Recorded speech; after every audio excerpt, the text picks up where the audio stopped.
Bi sadan jinan bi pêşengiya platforma jin bi hev re bihêzin, kuştina jina Kurd Mahsa Amînî ku ji aliyê polîsên Îranê ve hatibû kuştin, li taxa Kadıköy İstanbulê protesto kirin. Ev çalakî bi heman roj û armancê roja yekşemê li çardeh bajarên Tirkiyê pêk hatin. Jinên li Kadıköyê jî li hev kom bûn û pankarta li Îran, Tirkiye û li her derê azadî vekirin. Her wiha jinan di tevahiya çalakiyê de duruşma jin jiyan azadî bers kirin û bi armanca şermezarkirina kuştina Amînî porên xwe birîn. Yek ji xwepêşandêran endama LGBTİ Leo ye.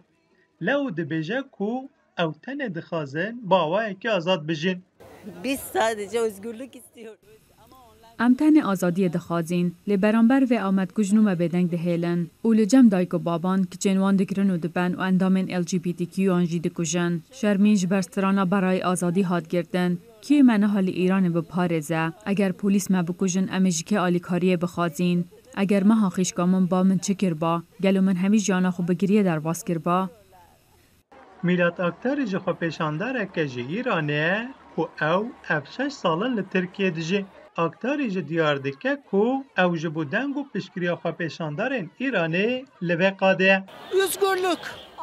Ez ji bo azadiyê li virim, em ne Komara İslamî ya Îranê ne, em İranın, em navê İslamê naxwazin û divê tenê azadî hebe. Ji ber ku dewleta me pir nebaş û zalim e, li wir lêdan heye û hemî tişt sînordar kiriye. Em jî vê yekê naxwazin. Dîsa jina Kurd ya bi navê Çîdem Saroğlu jî dibêje ku ew ji ber zilma dijî jinên Îranê tevlî vê protestoyê bûye.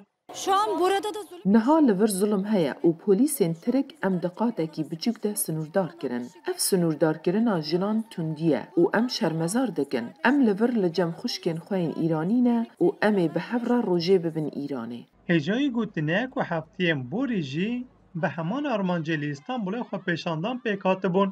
Lêgirsa dû ya herî qerebalık bû û ev çalakî piştî peyamên jinan bê pirskirê qediya.